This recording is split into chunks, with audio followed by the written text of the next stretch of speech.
The last project I want to look at is on Heidi's water heater system for producing her domestic hot water. People ask me all the time whether we should have a water heater blanket. Well, years ago, water heaters were insulated with fiberglass, but no longer. They're insulated with this foam, and they're about 2 inches thick, and this is much better insulation than fiberglass bat. Why would we put a jacket on when all the heat loss is coming out through the center flue and the bottom where the burner is? A better investment of your money, other than a water heater blanket, would be insulating the hot water lines going out. Right now, this line is warmer than this tank. If we start insulating this line, and if someone would turn the hot water on upstairs, we would lose a tremendous amount of heat. Have you ever wondered why you have to wait and wait and wait for hot water at the faucet and at the sink when you first turn it on in the mornings? It's because you've lost all this water in this line has gone cold. Would it not be better to insulate, put a jacket on this line that it's exposed? Now we only have to do the hot water side. We don't have to do the cold water. This foam wrap comes in 1/2 inch diameter and 3/4 inch diameter. And you will see right here, this pipe coming off the water heater is 3/4 inch. It'll also be cut with our razor knife. What I'm going to do, because up here where we have a 45-degree angle, I'm going to cut a 90-degree angle on my foam wrap. And that way, when I put this on, this is pre-split.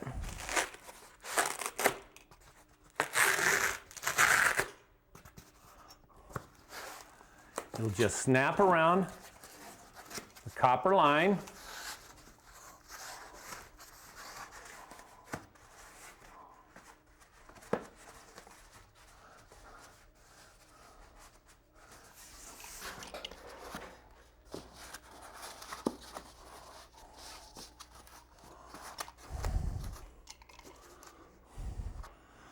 You can just use a little electrician tape or zip ties to hold this material on.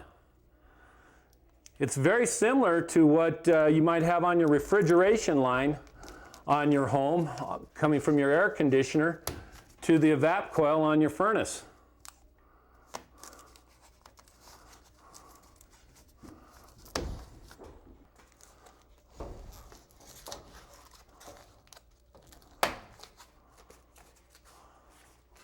In addition, there's another piece of material that works great for fastening this water line on instead of electrician's tape, are these what we call tiger tails or zip ties.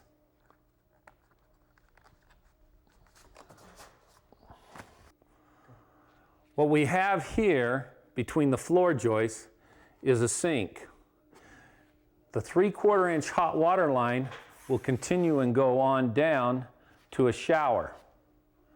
The cold water line is on the back side of this joist. It's looping around and coming up. As you face the sink, the hot water will be on your left side. But we've gone from a 3/4 inch line down to a 1/2 inch line. So what we want to do is we want to put the right size jacket on this line, so we're using the 1/2 inch pipe. I've also cut it on a 45-degree so it'll infill as it lays up against the 3/4 inch pipe.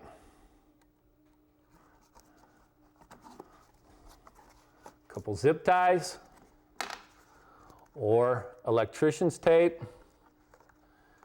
and we're good. Be careful though, we got a few hazards up here. We've got some staples, so watch your hands all the time, even when you're working up close with this material. This material here to insulate your hot water line will probably cost you easily less than 80 bucks to do your entire house. And you can probably do this easily within a half a day. The duct insulation project, yeah, this is the better part of a weekend, and it's probably going to cost you closer to $200 and $300 worth of materials. And while this project is cheaper to do, easier to do, this one will pay back sooner. Why is that? When you turn on your water line, your hot water upstairs, that's the only time this really loses heat. However, your duct loses heat at night when you're sleeping, when your furnace kicks on. In the summertime, when you're gone from your home and your air conditioning kicks on, this cycles on and off all the time, so your heat loss is greater off of your sheet metal duct than it is off the hot water line. But the reason for doing both projects is to save energy, improve the balance in your home, and to be more comfortable.